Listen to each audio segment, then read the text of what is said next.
The Acer X45, which I have behind me, is quite a unique gaming monitor, at least in my opinion. See, it has got an ultra-wide format with a 1440p resolution and 240Hz refresh rate, but it also has an 800R curvature, a 44.5-inch form factor, has a WOLED panel, and also has got AMD FreeSync technology and support for HDR. Now, at the time of filming and in the UK, it can be found for a whopping £1,400, while in the US it can be found for $1,150.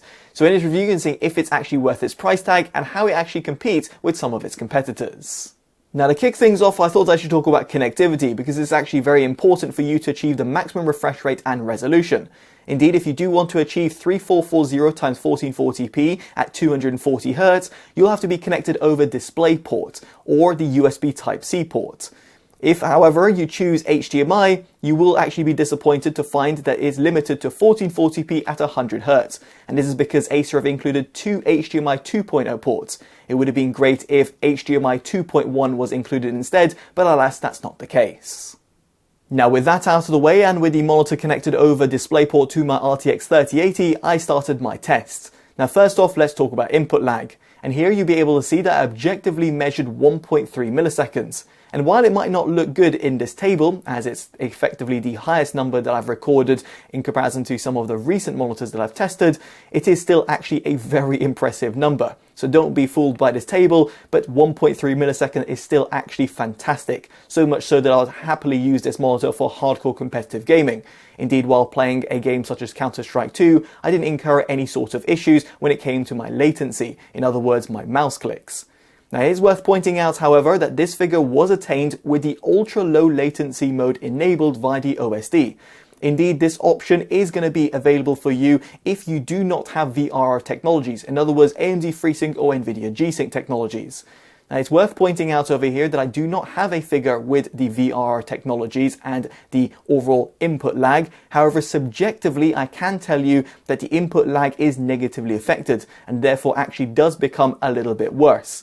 Indeed, over here, if you're going to be using AMD FreeSync or Nvidia G-Sync, just expect that this monitor won't exactly have the best sort of input lag. It's still perfectly usable in a casual game, but just worth bearing that in mind. If you do want the utmost input lag, then you'll certainly want to have the ultra low latency mode permanently enabled and thus potentially disable the VRR technologies. Now, in terms of its overall response time, normally I use the OSRTT tool. However, in this case, I was actually not able to, because the monitor actually suffered from quite a lot of brightness fluctuations, which I'll be touching upon further down in this video when it comes to the image quality. Now, indeed, over here, it means I was not able to get an objective measurement in terms of its response time, but given it's an WOLED panel and my previous experience of reviewing a multitude of different OLEDs out there, I can safely say that the response time of this monitor is stonkingly good. Indeed, while playing a game like Counter-Strike 2, I had absolutely no problems whatsoever when it came to the transitions. The monitor does an absolutely phenomenal job, and yes indeed, it will certainly suffice even for the utmost hardcore gamers out there. In terms of the overall motion clarity, the monitor is actually still very good. There's also no inverse ghosting because the fact that we are running a WOLED in comparison to a regular LCD, IPS, VA or TN panel, and as such you don't have any sort of purple trailing, as you'll be able to notice via the UFO ghosting test. At 240Hz, 120Hz and 60Hz, I feel that the overall motion clarity of this monitor is actually really good. It could have further been aided if you had motion blur reduction technology, but alas, that is not the case, at least not with this OLED. Now, with that out of the way, I would like to talk about adaptive sync technologies, and by that I mean AMD FreeSync and Nvidia G-Sync. Now, the monitor does not have a native G-Sync module, and as such has got a VR range from 48 up to 240Hz, at least if you're connected over DisplayPort or USB Type-C. It does, however, have Nvidia G-Sync compatibility, and as such means it's been tested by Nvidia. In this respect, I was able to connect up to the monitor via DisplayPort using my RTX 3080, and I didn't incur any sort of flickering or black screen issues. It is worth pointing out, however, that my camera might be able to pick up some sort of flickering, and that is just due to how VR works with OLED technology. Nonetheless, it's not actually noticeable, at least to the naked eye, or at least not in my opinion, and therefore didn't cause any sort of eye strain. Now, when it comes to actually using the monitor with other technologies, you have also got HDR. And yes, indeed, I was able to run HDR with Nvidia G-Sync at 1440p and 240Hz without incurring any sort of problems either. Now, HDR is arguably one of its key selling points, because it has got that very large form factor, a WOLED technology, therefore giving you fantastic contrast ratios, and you've also got a pretty good brightness level of roughly 700 to 800 nits, although the manufacturer claims that you should be able to get over 1000 nits, but that's not something that I actually was able to measure. Now over here, it means that if you're going to be playing an HDR enabled game, you're going to be able to get the most out of this monitor. I certainly do think it's pretty impressive, and it's something that you might want to utilize at least if you have any sort of HDR games or movies. Now the only caveat, however, is that HDR does not get automatically triggered on or off, which I do think is pretty cumbersome. Indeed, if you do want to enable HDR, not only do you have to enable it via Windows, you then actually have to enable it via the monitor's OSD and then go into the game and then enable it in the game as well. I do think this is quite laborious to say the least. Specifically, if someone has forgotten to enable HDR, they might be thinking, why is this monitor looking a little bit dull or a little bit off in terms of its colors? And it's simply because the HDR has not been automatically triggered. Even if the OSD menu actually has an auto mode, this doesn't seem to actually do its job. Specifically, if you turn off HDR, or let's say you get out of an HDR game and turn off HDR in Windows, the monitor still does not trigger HDR to be disabled, and you still have to manually do it. I hope Acer can actually address this in a future firmware update, but I wouldn't actually get my hopes up for that. Now, to conclude the gaming section, I would just like to have a quick word for console gamers. I would never suggest a 240Hz monitor solely for console usage, but it might be handy if you're using it alongside a computer.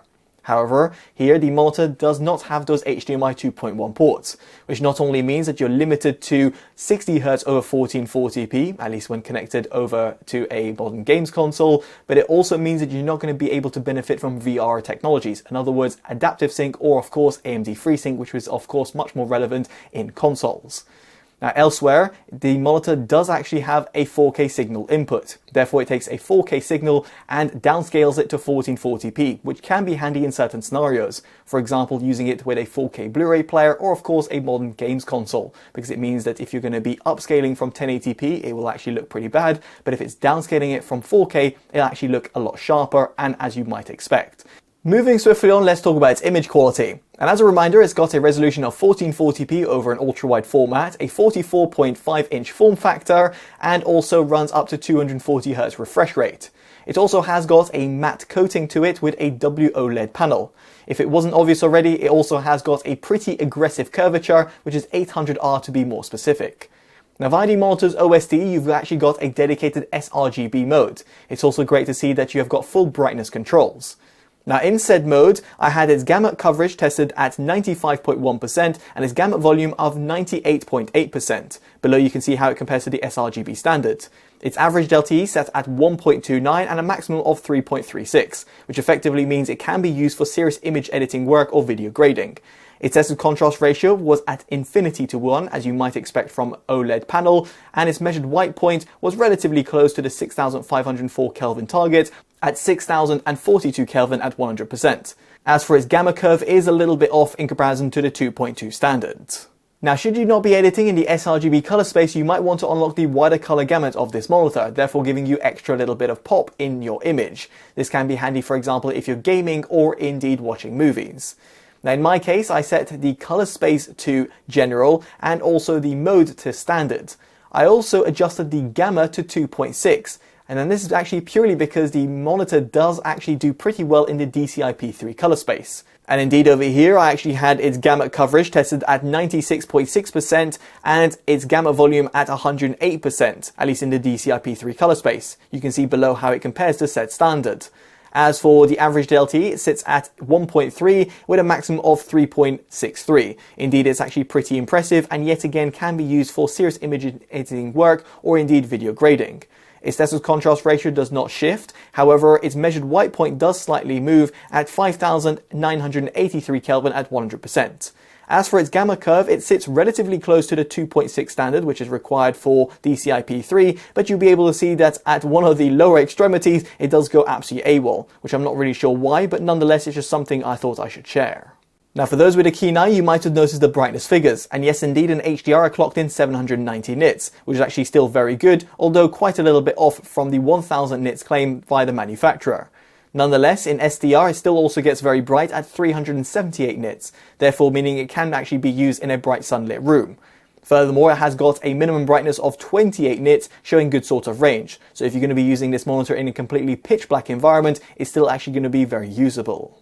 Another strength that it has is the monitor has got an OLED panel and therefore can switch off all of the pixels. This image was actually taken in a completely pitch black room, but my camera was just compensating for it, and therefore means you're not going to suffer from any sort of backlight bleed like you'd find on some sort of LCD panels.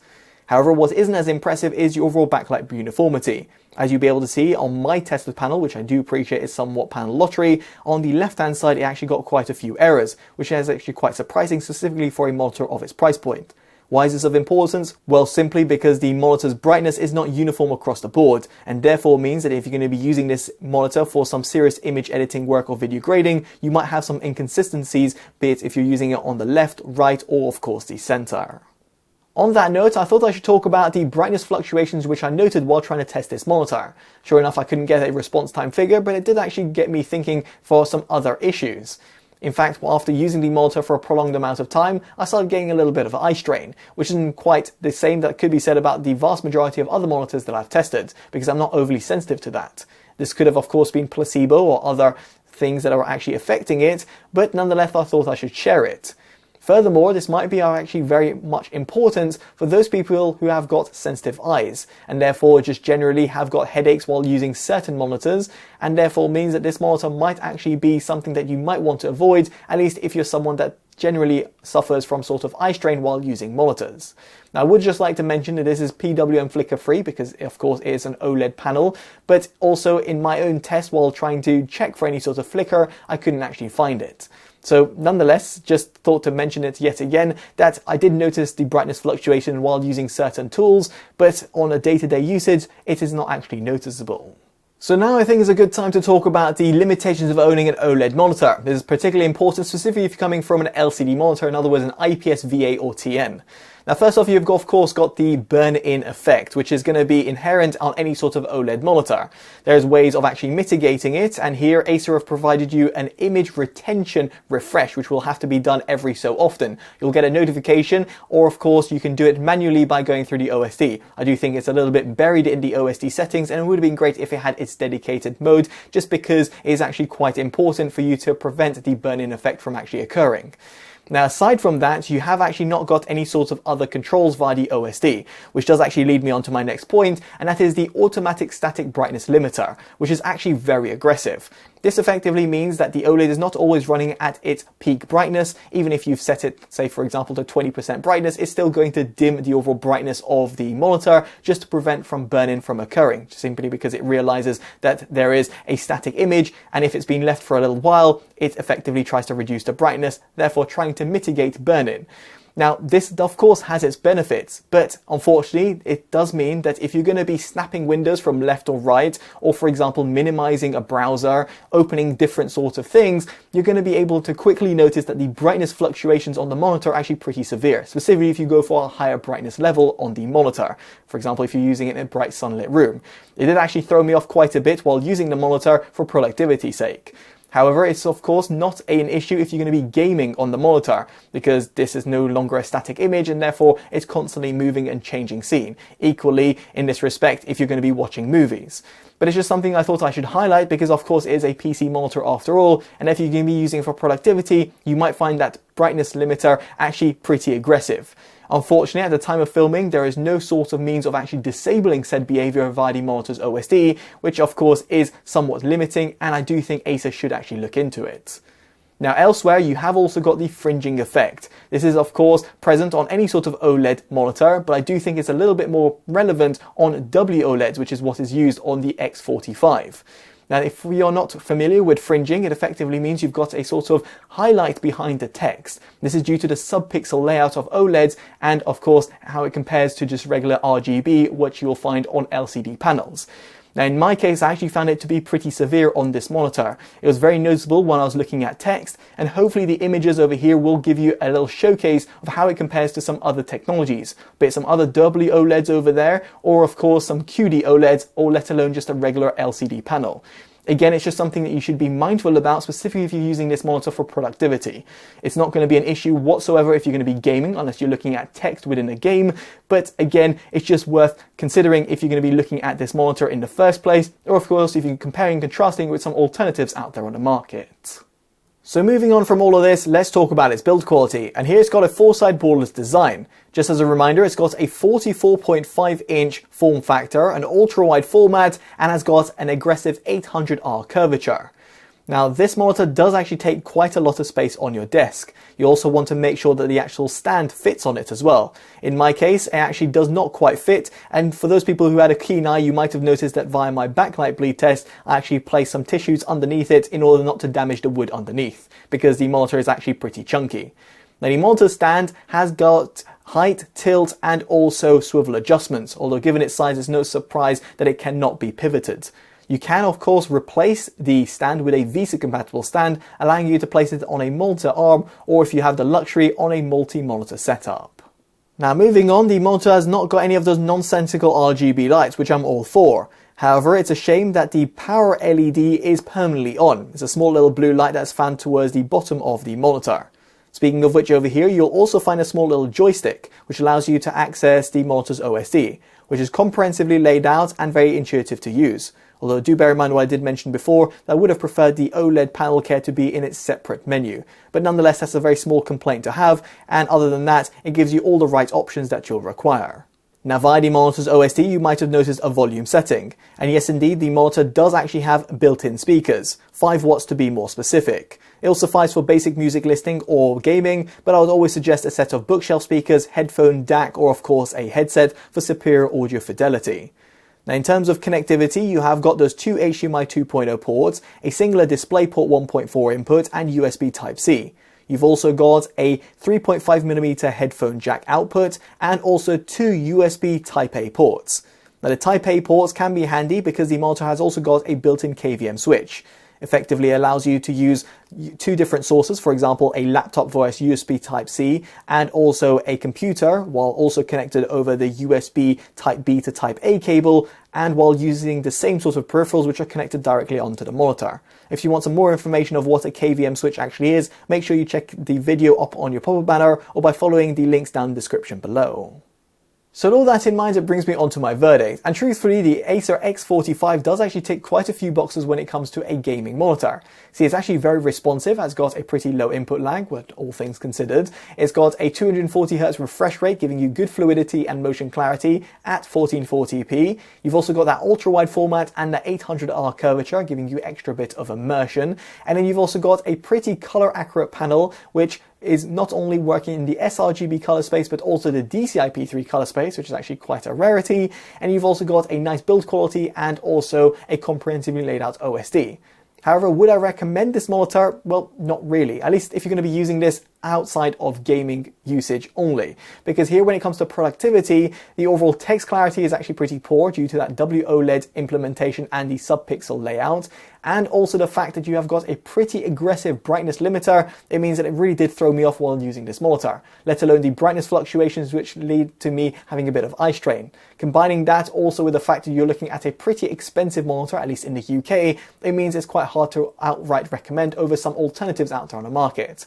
But of course, you might agree or disagree with me, so do let me know down in the comment section below of what you make of this monitor. And of course, if you've enjoyed this independent detailed review, definitely do consider dropping a like, subscribing, and hitting that bell notification, all of which would be greatly appreciated. As such, I've been Totally Dubbed, and I'll hopefully see you in the next one. Take care of yourselves, and goodbye.